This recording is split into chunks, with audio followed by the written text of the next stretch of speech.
বলতে চেয়ে মনে হয়, বলতে তবু দেয় না হৃদয়, কতটা তোমায় ভালোবাসি।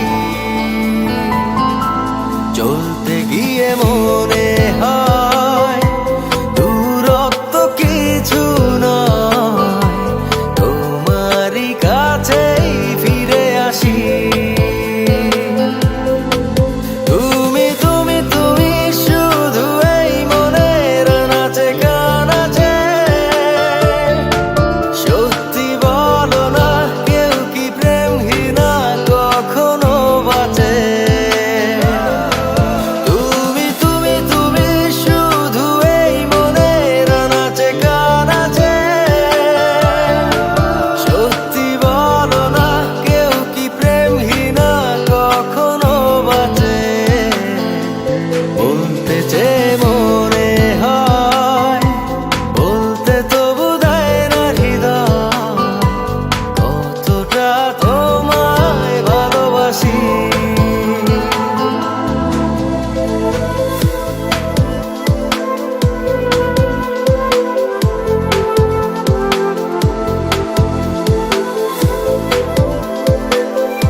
মেঘের খামে আজ তোমার নামে উড়ো চিঠি পাঠিয়ে দিলাম, পড়ে নিও তুমি মিলিয়ে নিও, খুব যতনে তা লিখেছিলাম।